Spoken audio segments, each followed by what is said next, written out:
Good evening students. तो कल आपका आखिरी पेपर एसएसटी का होने जा रहा है और आई होप आप लोगों ने तैयारी बहुत अच्छी तरह से कर ली होगी बेटा। कल जब आप पेपर देकर बाहर निकलेंगे तो वो मोमेंट आपकी पूरी साल भर की मेहनत जो आपने पूरी साल भर की है उससे आप एकदम रिलैक्स हो जाएंगे। लेकिन कल का पेपर थोड़ा हम कह सकते हैं कि लेंदी, मैं हर बार लेंदी ही बोलता हूँ, टिपिकल कभी नहीं बोलता। पढ़ने वाले बच्चों के लिए टिपिकल कुछ नहीं होता, तो लेंदी रहेगा। पेपर में सबसे इम्पोर्टेंट चीज़ है बेटा सेक्शन। जैसे साइंस के अंदर सेक्शन थे वैसे ही इस पेपर में भी सेक्शन रहेंगे आपके। इस पेपर में आपके 4 सेक्शन रहेंगे, सेक्शन A, B, C और D। सेक्शन A आपका जो रहेगा वो हिस्ट्री का रहेगा। सेक्शन B जो आपका रहेगा वो ज्योग्राफी रहेगा। सेक्शन C आपका पॉलिटिकल साइंस रहेगा और सेक्शन D जो होगा वो आपका इकोनॉमिक्स रहेगा। वही सेम स्ट्रेटजी है कि आपको सेक्शन, जिस सेक्शन का क्वेश्चन है उसी सेक्शन में आपको क्वेश्चन करना है, दूसरे सेक्शन में उस क्वेश्चन को नहीं करना है। अदरवाइज़ अगर वो करेक्ट भी होगा तो उसका एवोल्यूशन नहीं होगा। तो ये सबसे इम्पॉर्टेंट चीज़ है जो हमें कल के पेपर में ध्यान रखनी है। जैसे आपने साइंस का पेपर दिया वैसे कल के पेपर में इन सेक्शन स्ट्रेटजी को हमें ध्यान रखना है कि सेक्शन आप कोई सा भी सेक्शन पहले बाद में कर सकते हैं, ये आपके ऊपर डिपेंड करता है। लेकिन उस सेक्शन के सारे क्वेश्चन उसी सेक्शन में होंगे, अदर सेक्शन में नहीं होंगे। ठीक है, तो थोड़ा सा जल्दी हम लोग इन स्ट्रेटजीज़ को देखते चलते हैं कि हिस्ट्री में हमें क्या ध्यान रखना है, ज्योग्राफी में क्या ध्यान रखना है। तो सबसे पहले हम हिस्ट्री की बात करते हैं। तो हिस्ट्री में हमें टाइम फॉर्मेट को ध्यान में रखते हुए चीज़ों को लर्न करना है।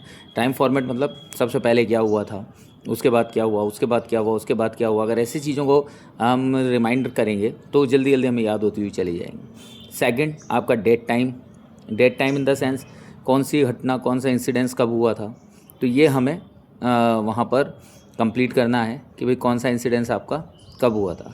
इसके बाद में अगर हम बात करते हैं कि लिखने का तरीका बहुत ऊपर। अच्छा, डेट टाइम में एक चीज़ और ध्यान रखनी है बेटा कि अगर आपको एक्यूरेट डेट याद नहीं है लेकिन आपको ये ध्यान है कि ये कब हुआ होगा, जैसे बिफोर 1800 या आफ्टर लेट 1800, तो ये आप लिख के आ सकते हैं, बिफोर 1800 या लेट 1800।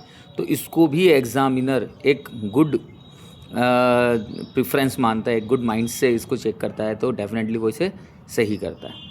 तो अगर आपको एक्यूरेट डेट याद नहीं है तो आप ऐसे लिख के आ सकते हैं बिफोर 1800 और लेट 1800 या 1900, जो आपको एक अप्रॉक्स आइडिया है वैसा। इसके अलावा अगर हम बात करते हैं लिखने के तरीके की, तो हिस्ट्री में लिखने का तरीका जैसा मैंने बताया आपको, हर चीज़ सीक्वेंस में होनी चाहिए। कौन सी चीज़ कब हुई, किसके बाद कब हुई, वो सारी चीज़ें हमें पता होनी चाहिए। इसके बाद में हम आते हैं ज्योग्राफी के ऊपर। ज्योग्राफी के अंदर आपको PYQ सॉल्व करने हैं, मैप वर्क वेरी इंपॉर्टेंट, और कीवर्ड्स को अच्छी तरह से याद करना है। तो ये आपको ज्योग्राफी के अंदर करना है। पॉलिटिकल साइंस के अंदर केस स्टडी के क्वेश्चंस आएंगे, तो केस स्टडी के क्वेश्चंस को बहुत अच्छी तरह से आपको प्रैक्टिस करना है। इनमें स्पेशली कीवर्ड्स पर अंडरलाइन करना है। तो 8 से 10 केस स्टडी आप कंप्लीट कर लें, सफिशिएंट है, इससे आपकी एक प्रैक्टिस हो जाएगी।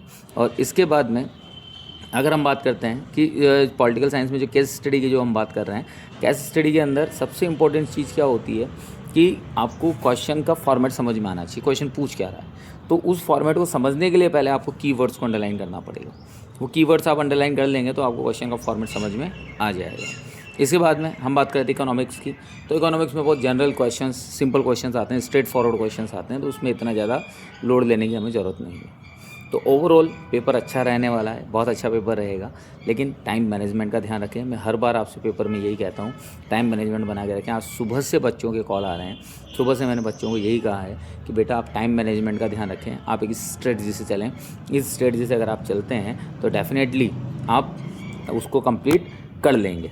तो ये हमें स्पेशली ध्यान रखना है। बाकी सारी तैयारी आपकी है। अगर हम एक सेक्शन ऑर्डर की बात करते हैं तो अगर मैं मेरी चॉइस बताऊं तो सबसे पहले सेक्शन C पॉलिटिकल साइंस हमें करना है, उसके बाद में सेक्शन D इकोनॉमिक्स हमें करना है, उसके बाद में सेक्शन A हिस्ट्री हमें करना है, एंड देन उसके बाद सेक्शन B ज्योग्राफी हमें करना है। क्योंकि ज्योग्राफी के अंदर मैप भी होता है तो लास्ट में अपने आप वहीं का वहीं अटैच हो जाएगा। तो ये स्ट्रेटजी मेरे हिसाब से, मेरे अकॉर्डिंग ऐसा होना चाहिए। बाकी फिर आप लोगों की स्ट्रेटजी जो आपको सूटेबल होती है वैसे आप काम करें। बहुत अच्छा पेपर रहने वाला है, कल का लास्ट पेपर है, अच्छी तरह से करें बेटा। Best of luck, best wishes. मैं भगवान से प्रार्थना करता हूँ कि मेरे सभी बच्चों के पेपर बहुत अच्छे से हों। Thank you.